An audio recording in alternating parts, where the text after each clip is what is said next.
Dane, welcome back, man. How was your week so far, Dane? Going well so far. Yeah. A little Well, warm, but that's yeah. summer in the city, I guess. Dude, I heard it was like 106. So on the turf fields this weekend, it was 113 or something crazy like that for you guys. Yeah, it Was was that it was right? ridiculous. Yeah, it was pretty ridiculous. That's I, all I I know. I heard that there's an actual point where it's so hot sometimes that the kids' cleats can almost start melting. Not even being funny, man. That's crazy. Yeah. So it was definitely a scorcher. But talking about a scorcher, Dane, this week's been awesome. We started off with Mark, awesome guy from Walker Hayes. What do you think of that guy? He Yeah. was cool, right? So Oh yeah, loved it. Like I say, every time we talk to another musician yeah, or an athlete for that yeah. matter, I'm become a new fan of them. We So learn just something new another every one. time.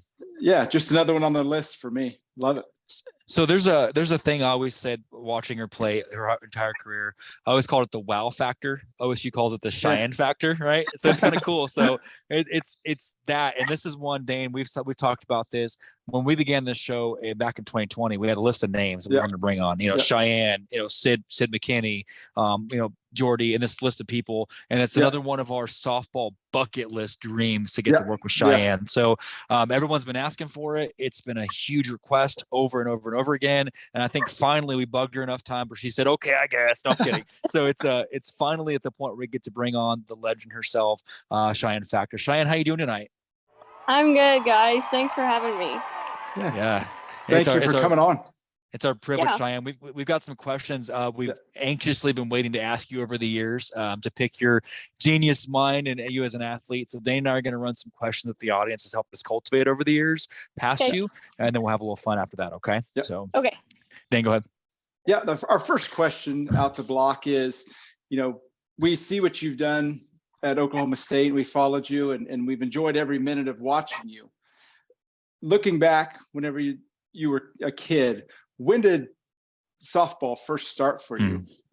At what age was it? I actually played baseball first. So I think my first softball team, I think I was probably like 8 or 9 is when I switched to softball. I played baseball like T-ball, and stuff growing up, and then I switched to softball. Really? Probably around 8 or 9. Okay. It was like the second year of pitching machine. I played my first year playing baseball, and then my second year I played softball. Would you play as baseball? Were you also outfield then, or what was your position at baseball? Um, Pop quiz. I think I was. I don't even remember. I kind of think I was everywhere. Probably shortstop. I think I was in the infield. Yeah. Awesome. So you began at the ripe age of 8. So I know a lot of people do this. Dane, we talk about this a lot. And my philosophy actually changed when Coach Coons told us this. Obviously, you played softball and whatnot and baseball. Did you play other sports too, soccer, basketball? Did you go through the whole spectrum? Or, yeah. I played probably everything. I played basketball in middle school. Softball, of course. Played flag football. We had a little girls' league here in town. Nice. Played. I wrestled. My brothers wrestled. My dad wrestled. Oh, nice. And stuff in high school and college. So you did it. You did it all, huh? Like every sport, right? So even a little stint in badminton, I heard. No, I'm kidding. So you did all these sports, and I'm sure I'd love to see some of the wow factor of you on. That'd be awesome to see you on the flag football field. That's awesome. When you take all of these sports you've done and well crafted, I'm sure. What stood out to you that's like, hey, softball is going to be my go-to. This is where I'm going to land and kind of work on my craft. What made you decide to go into softball as your go-to sport?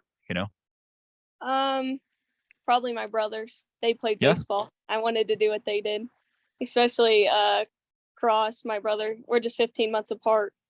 So that's what, like, football and wrestling, like, he did all that, so I did all that right there with him.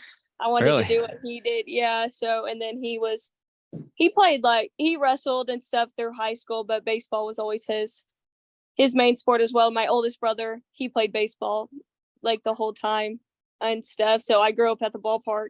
That's what I wanted to do. Yeah. It's a family thing, huh? Family tradition. Yeah. So where did brother play baseball? Curious. Cross, my oldest one played at Seminole State, and then he went to Northwestern Louisiana. And then Cross played at Cali in Kansas for a year. And then he was at my freshman year and his sophomore year. We were both at OSU. Very Um, cool. and Okay. he played there, and then he ended up transferring to Oklahoma City, and he finished out his career there. Okay. Okay, Yeah. cool. Yeah, so it's a family thing, huh? You couldn't help it. It had to be on the diamond. So go ahead. Yep. Yeah. Yep. So now, whenever you say that they were the ones that got you into playing those other sports, I have older brothers as well. Now, did you play those sports because they played them, or did you play them because you thought, I think I can beat them at those sports as well? Probably both. I mean, there's 4 of us. I'm the youngest of 4. So like we were just my dad was a coach and everything at the town we lived in. He was a middle school, high school coach. So we just grew up around sports. That's what we did. The house was real competitive growing up. I mean, there's 4 kids running around. So I think it was probably both to answer your question. Yeah. I love it. I'm pretty much in that same boat. I'm the youngest of 4 boys, and I always had to beat them. I had to one up them. I try my hardest. So Dane, exactly. Dane, you're the youngest. You're the youngest, Dane? Yeah. Man, how old are they? I'm kidding. I'm totally kidding. Totally kidding, Dane. You take 3, Dane? Sure. Now, with that, I mean, you may have already answered it, but as you grow up playing sports, obviously your brothers, your parents, are there any other influences in your life that have helped you along this journey through your softball career and to reach this peak that you're at now? My only one was always Cross.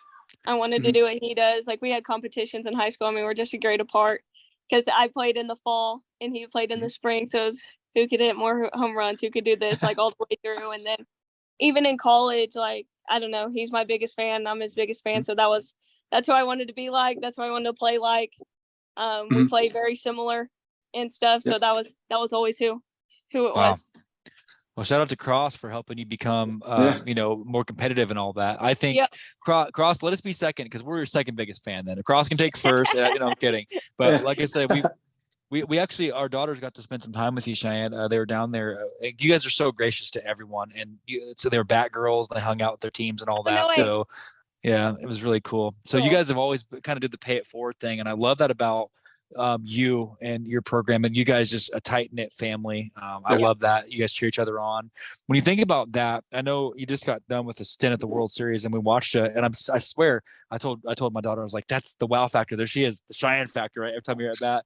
And when you think about what you did, more than one trip to World Series, top of your game, elite athlete, no question. And I like how you're just kind of like, it's an expectation for you to be at the top. I like that. Was when you look at the year ahead, because obviously with NIL, Athletes Unlimited coming out, you've got OKC Sparks, you've got, of course, the Vipers and all these things. Have you considered maybe going pro, or what's like the next 12 months looking like for you as a person, if you will, I'm not gonna go pro. I think I'm good. I'm good with my career and stuff. I thought about it a little bit, but I'm okay with how everything finished and stuff. And then I'm gonna GA next year with the team, so I'll still be around and stuff. Finish my master's this coming year, and then we'll see after that. I'm not sure. I love it. So that's cool. I didn't know you were coming back for that. That's really cool. So we get to see that's it. Awesome. That's awesome. So have you ever considered, Chyenne, on that note too, because I think you'd be great at it, maybe even if it's more low pressure, taking on some team of your own, maybe like a 12U, 14U, something like that. Has that ever been something you've thought about doing as well? There you go. I've actually never even thought about it. I mean, coaching has never been like my dream job or anything that I really wanted to do or really looked at, but I'm going to see how GA goes. I mean, I might love it. So kind of why I wanted to transition onto that side, see that side and stuff. I actually just started giving lessons. So I had my first one like last week. So we'll see. Are you doing hitting lessons, right, and stuff, and fielding and all that? So that's cool. Yeah. I bet, man, that's awesome. So Dane, there's hope. If she can teach us to play, then you can teach anybody. No, I'm kidding. So no, I told you we have there's a umbrella of about 10 teams that we work with out of Kansas, and I think you'd be great at it, Chyenne. If you ever decide that you want to be a coach, I think you'd be good at it because you have definitely. You can teach it. If you can teach it and play it, then that's the trifecta. So Chyenne, we'll take a little second. We'll dive into a fan favorite section of the episode. We always call this rapid fire. So this is something that every single time Dane and I place bets on this. So you're on the shot. You're no pressure, Chyenne, but don't let me down. Okay. Okay. So the way this works is we have 5 questions that we run past you, and we bet, and the audience a lot of times will bet too on what they think you're going to pick. We'll give them a little teaser and say, hey, the questions, don't say nothing. Yeah. So you have to Okay. pick one or the other. You can't not answer, and the winner gets lunch by the loser. So Dan, you got your picks? Let me finish. Yep, got them. I'm ready. You ready? So Chyenne, these 5 questions, these are super hard ones. No, I'm kidding. These are personality questions, and you have to Okay. pick one. So here we go. Question 1. You're about to go for a run or workout and things like that. You're needing some workout music. Are you popping in Selena or Cardi B? And I mean the OG Selena from the 90s. Selena. Yes. Ding. Did you get that one, Dan? Yeah, I got that one. All right. We're off to a I good can- start here. Here we go. Got the first one right. Okay, thank you. So next one, you're hungry, just got a nice workout. It's cheat day, need a carb load and this and that. Are we picking Domino's or Papa John's pizza? Papa John's thin crust. Dang. So that was quick. That was off the bat, man. No kidding. Dan, did you have that one, Dan? Yeah, I had Papa John's. Oh yeah. Everybody, had- you can't I'm go one wrong for with one. Papa. No, I'm 1 for 1, man. I thought I had you at Domino's, man. So okay. Next one. So tough situation. What would you think could be cooler to be? Okay, this is specifically at the College World Series. Would you be more excited to be in a bases loaded situation where you're hitting, or the top of the lineup? Bases loaded situation. I had that one wrong too. I really did. I had that wrong. Dan, did you have that right? So just Yeah, from a like mental standpoint. like they always say, champions always want the ball That's true. Okay. Yep. So in Dan, the I am toughest one. situations. So I am 1 for 3, man. So okay. So let me see if I can redeem myself. All right. So we're coming home, college break when you were doing it, GA and all that. It's Thanksgiving time. You're coming home. You want to get some pie. You're gonna watch the football and stuff and whatnot. Are you reaching for apple pie or blueberry pie? Apple pie. I am 1 for 4, Dan. I am wrecking it right now, man. So, I can't miss on this one. are you 4 for 4, Dan? Yeah, 4 for 4. This is rigged. You guys must have talked before the episode. No, and then the last one. So you guys hungry, you ate a bunch of food, you're in that turkey food coma, you wake up, family's sitting around, you and Cross just tried to go for a run, you guys were too tired to do it. So you're sitting there like, we're gonna watch a movie. Are you guys as a family going to go for, now it's holiday time, are you gonna go for Home Alone or Christmas Vacation? Home Alone. Finally got one right. So I'm 2 for 5. Dane, did you have Christmas Vacation? No, I was 4 for 5 on that one. Okay. Missed that one. Dana, I'll eat lunch. So- I've got some Kraft mac and cheese coming your way. It's all good. All So- right. no, I'm kidding. So that's this little segment we do, Chyenne, every episode. Thank you for making me lose. No, I'm kidding. I'm totally kidding. Yeah, I'm totally kidding. So Dane, I'll give it back to you for that final segment, man. All right, Chyenne. In this segment, we call it an open mic section.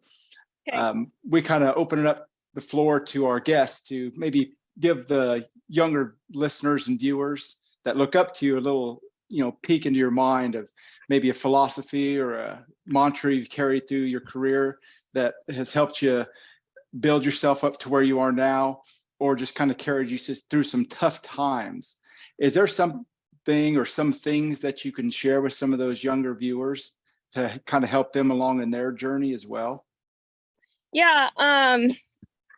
Probably my first one and my one I always fell back on was staying true to who I was. I never changed. From high school, like coming into college, I didn't change the way I played. Like I didn't change anything. I mean, because that was my foundation. Like that's what I fell back to. If anything got rough or whatever, I always knew who I was, what I was there to do, what I was doing, like why I was doing it. So that never changed. That never wavered through my whole career. So I think that was a big one. So that one's more just in life, and probably from a hitting standpoint, like you have to think that you're better than who you're about to face pitching. It doesn't matter regardless if they are better, but you can't think that because then you're already beat. That probably got me out a lot. I thought I could hit every pitch. I thought I could hit any pitch, and I mean, it got me some hits too.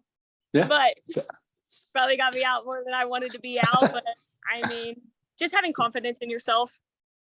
That's I think Dane and I talk a lot about Chyenne with that mental side when you're like, hey, I can out hit everybody. That's such a cool way of like, I think that mental part I'm learning more as our girls get older and the audience and watching legends like yourself. Most of what this is, because you're an athlete, and I think that's almost the easy part, doing the training. And not that any of it's easy, but you're like, hey, I can hit off any pitcher out there. That's Dane. How can I say that better? That's fantastic. Yeah, yeah. I mean, like our coach always says, and my wife too. She's a coach. She says that just have confidence in what you're doing and your training, and you're going to succeed more times than you fail. And if you do fail, and if you do fail, you're going to learn from it. So, man, Dane, when you look at that, Chyenne, was there a time, obviously you can never tell from watching your career, did you ever go through, I mean, honestly, a mental slump where it's like, hey, I'm just, was it ever there for you at all? Yeah, or it was. how'd you get through it? Sophomore year, I think we ended up playing 24 games before COVID had hit. And I got benched the last 4 games of that. And I was just like, and I wasn't hitting like real good. I don't know. It was weird. That whole year was weird. I don't know. Like nothing had happened. I was just like, it wasn't real fun for me anymore. I was just kind of there. I was kind of existing, just playing, and then COVID hit. And then that's how I got through it. I got a break. And when I came back that August, like, it was like, oh my gosh, like I have it so good. Like, you know why, like I get to play softball every single day. Perspective, right? It was a eye-opening thing. I mean, COVID wasn't a good thing for some people, but for my softball career, it was. I see. Yeah, perspective. That's huge. Yeah, Dane, definitely. go ahead. Yeah. I was going to say, during this past season here, leading into a few weeks before you guys went into regionals, you guys had a little bit of a rough patch there. What are some of the things you guys did as a team, for one, and the coaching staff helped you with mentally, and some of the things you've done personally to kind of break through that and kind of hit a stride during regionals to build yourself and, muscle your way into the Women's College World Series? Yeah. I think that started with Coach G. I mean, he's rock solid right there. Every time we lost, I think we lost 13 of our last 15 before postseason. If I'm correct on that. And every time we lost, he got on the bus and he was like, keep your heads up. We're okay. Never once yelled, never once, nothing. So I think that gave people a lot of confidence. Like, okay, like he's not freaking out. The staff's not freaking out. Like the outside was freaking out. All our fans, everybody on social medias were freaking out, but there was not one person inside of our building that was like, season's over, like anything like that. So that started with him. And then as a team, we just had some talks, like, we're okay. We're still really freaking good. We were losing the games by 1 and 2 runs, maybe. It was 1 inning in every game that we lost in. We couldn't rebound or whatever. Couldn't get the big hit when we needed it that would have won us the game type stuff. So it wasn't like we were getting killed. Our pitching was keeping us in every single game to win it. So it wasn't anything like, oh my gosh, we need to change everything that we're doing. Yeah. That wasn't it. So we just kind of regrouped. We went to Broken Bow, watched the selection show. And I think when we got that 6 seed, the weight just came off like, holy crap, we're okay. We're in the top 8.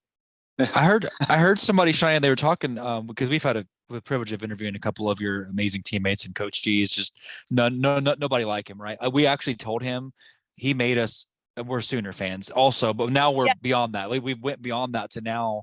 I think there's, because of people like Coach G and you guys, we understand the family and the sisterhood of this entire thing across the league, right? Across the nation.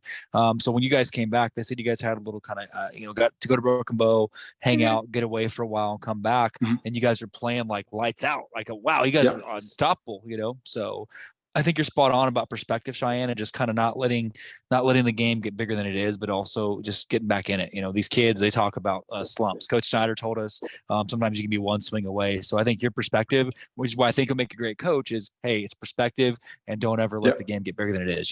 So yeah, exactly. Wow. Well, Dane, that's Chyenne. I can't say enough thank yous. We have been trying forever, and I appreciate you. I know you're busy. You got a lot going on, and I'm glad to see that we'll be able to see you on the GA side. That's fantastic. Please let it be known that I'm going to go ahead and call it now. When you become a coach, let's just go and say it.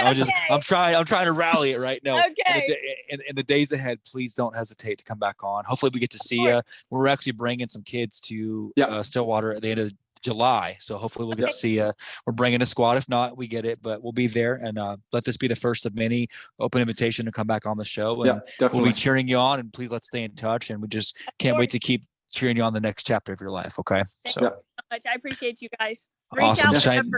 We will take you up on that, and you have a good night and you take care. Okay. We'll be in touch. Thank you. Thank you for coming on. Yep. Thank you guys. Man, bye. Dane. So she's just fantastic, Dane. Top notch. What do you think of her, man?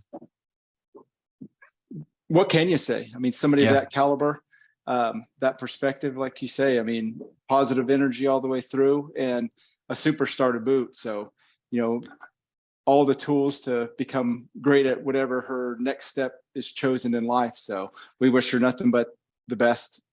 I think it's neat that I almost feel like that's kind of we always kind of look at titles of episodes. Perspective kind of hits home. Hey, everything's perspective, right? It's how you look at it. Oh, we lost 13. We've only lost 13, right? Of 55 games or whatnot. Hey, you know, I didn't hit this game, but I hit 10 games in a row before this or whatnot. So perspective is a huge thing in this, right? Like, hey, it is all about how you look at it. She said, I get what she meant. No one was happy about the COVID side, but she's like, hey, this gave me perspective on how good we have it, not only as players, but as a country, right? How good we have it and this and that, right? So I think that was a powerful lesson from someone at such a young age to learn, you know? So you gotta think, Dane, when they do this, these kids play 5-6 years and they're still young. They're coming out at 25, maybe at best. They're still young, you know? So just very, very wise beyond her years, you know? So a whole world ahead of them. And with that kind of attitude and that kind of coaching staff they have at Oklahoma State, you know, they're more willing to listen to people and learn in not only their respective sports, but in life moving forward. So wow. That was definitely the wow and the Chyenne factor, man. I love that one tonight. That was awesome. I'm sitting there just kind of listening to her, and she'd draw you in, like, hey, she'd say a few words, and like, oh, I'm listening, like, tell me more, you know. And she just kind of gets you on the edge of your seat, you know. It's one of those the whole conversation, it's one of those that you can't wipe the smile from your face. You know? That was awesome, man. Well, I'll tell you what, Chyenne, thank you. Obviously, Coach G, the coaching staff, Oklahoma State. He's coming on next week, Dane. Coach G stops back by to make his video debut, to flash his pearly whites for us on the camera and all that. So can't wait to have him back. But many more to come, Dane. That was a great nightcap for today. Got us a couple more this week. We've obviously got, like I said, being that we are Sooner fans, we love you, Oklahoma State, but we will also have on someone very, very near and dear to us tomorrow. Again, Chris Plank, the voice of Oklahoma softball. We'll have a couple amazing guests. Like I said, Marquez will be on Wednesday, Aslan from Laney Wilson, and then we're going to have Glenn from ESPN, the soccer side, on Thursday, and then we'll end the nightcap on Sunday. With a special Sunday edition, we'll have Broderius on from the Michigan Panthers USFL team. So it's a great week of content. So the sport's in good hands, Dane. We always say it. It's in good hands, you know. So on behalf of us, we are just smiling from ear to ear. Hope you guys got as much out of it as we did. Sports in good hands. Never forget that we love you. And Dane, thank you for listening.